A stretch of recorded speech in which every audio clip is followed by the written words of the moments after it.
भारत में सरकार के बाद सबसे अधिक भूमि किसके पास है? हो सकता है आपका उत्तर हो वक्फ बोर्ड, लेकिन ये सही नहीं है। वक्फ बोर्ड की लूट सामने आ गई, इसलिए लोगों को पता चल गया, लेकिन ईसाई चर्च के बारे में आज भी बहुत कम लोगों को पता है। भारत में सरकार के बाद सबसे अधिक भूमि चर्च के पास है। भारत सरकार देश भर में लगभग 15,500 वर्ग किलोमीटर भूमि की स्वामी है। सरकारी क्षेत्र की कंपनियां और मंत्रालय इसी भूमि का उपयोग कर रहे हैं। इसे एक प्रकार से सार्वजनिक भूमि कह सकते हैं, यानी ये भूमि सभी भारतीयों की है। इसके बाद चर्च का स्थान आता है, जिसके स्वामित्व में 7 करोड़ हेक्टेयर या 17.5 करोड़ एकड़ से अधिक भूमि है। ये भूमि देश के लगभग सभी हिस्सों में है। इन पर चर्च, स्कूल, कॉलेज इत्यादि चल रहे हैं। इसके अतिरिक्त एक बड़े हिस्से का कमर्शियल उपयोग भी हो रहा है। इस भूमि का वर्तमान बाजार भाव लाखों करोड़ में है। जिस देश में हजारों वर्षों से हिंदू धर्म को मानने वाले सबसे अधिक संख्या में रहते हैं, वहां मात्र 200 साल बलपूर्वक शासन करने वाले आक्रमणकारी ईसाइयों के पास इतनी भूमि कहां से आ गई? इसका उत्तर है वर्ष 1927 में पास हुआ इंडियन चर्च एक्ट। अंग्रेज जब भारत आए तो उनके साथ चर्च के पादरी भी हुआ करते थे। देश के अलग अलग हिस्सों में उन्होंने भारतीयों की जमीनें हड़पनी आरंभ कर दी, जिन पर बड़े बड़े चर्च बनाए जाने लगे। हर चर्च के आसपास एक विशाल भूमि भी खाली करा ली जाती थी। अधिकांश अनुसूचित जातियों, जनजातियों और सामान्य गरीब लोगों की पुश्तैनी जमीनें थीं। कई स्थानों पर लोगों ने अपनी भूमि वापस पाने के लिए न्यायालयों में मुकदमे कर रखे थे। इंडियन चर्च एक्ट से अंग्रेजों ने ये सारी भूमि एक झटके में ईसाइयों के हवाले कर दी। अंग्रेजों द्वारा चर्च को भूमि देने का यह कार्य पहले से जारी था। वर्ष 1894 में अंग्रेजों ने देश के कई शहरों में प्राइम लैंड 99 वर्ष की लीज पर चर्च को दी थी। स्वतंत्रता के बाद ये जमीन भारत सरकार को स्थानांतरित हो जानी चाहिए थी, लेकिन जवाहरलाल नेहरू ने कोई प्रयास नहीं किया।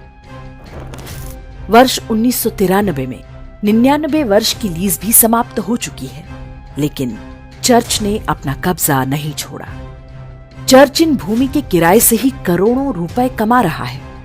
उदाहरण के लिए दिल्ली में YMCA और YWCA के इन भवनों को देखें।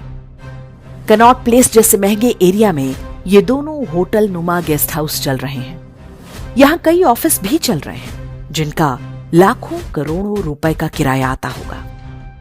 देश के लगभग सभी बड़े शहरों में ऐसी ही प्राइम प्रॉपर्टीज चर्च के पास हैं। सहज ही अनुमान लगा सकते हैं कि इनसे मिलने वाले धन का प्रयोग भारत में हिंदू विरोधी गतिविधियों, धर्मांतरण और अंधविश्वास फैलाने में हो रहा होगा। तो अब केंद्र सरकार चर्च से ये भूमि वापस क्यों नहीं लेती? इसका उत्तर ये है कि 1947 में ये काम बहुत सरल था, लेकिन आज कोई सरकार इस भूमि को वापस लेना चाहे तो पूरा अंतर्राष्ट्रीय ईसाई नेटवर्क सक्रिय हो जाएगा। ये एक प्रकार का ब्लैकमेल है।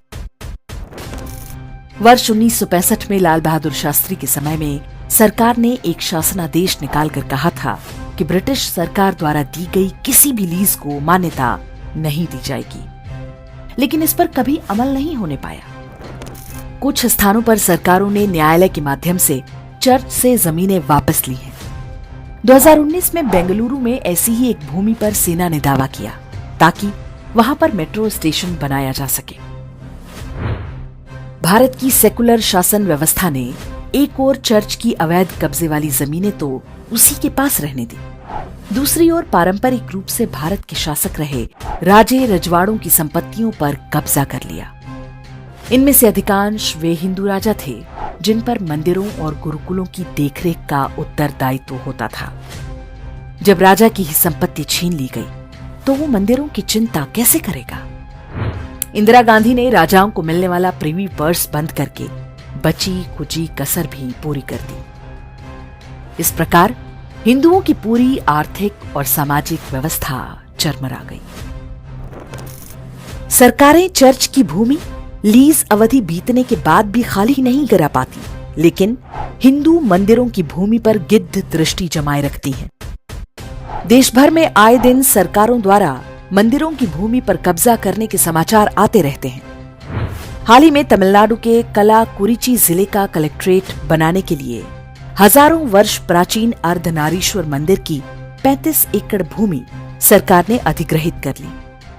हिंदुओं के कड़े विरोध के बाद भी तमिलनाडु हाईकोर्ट ने भी इस निर्णय पर मुहर लगा दी। चर्च और वक्फ की दादागिरी और हिंदुओं के साथ हो रही सरकारी लूट, ये इस बात का साक्ष्य है कि भारत स्वतंत्र तो हुआ, लेकिन वास्तविक शक्ति उन्हीं के पास है जिन्होंने सदियों तक हमें लूटा और नरसंहार किया। कोई भी देश जब स्वतंत्र होता है तो सबसे पहले अपनी परतंत्रता की निशानियों को मिटाता है, लेकिन भारत के लोगों को अपनी गुलामी पर गर्व करना और हीन भावना सिखाई गई। 2014 के बाद इस स्थिति को बदलने का प्रयास हो रहा है। आशा है देश भर में जमीनों पर चर्च और वक्फ के अवैध कब्जों को हटाने का काम भी प्राथमिकता के साथ किया जाएगा। सदियों तक चले गए हिंदू समाज का धैर्य अब समाप्त होता जा रहा है।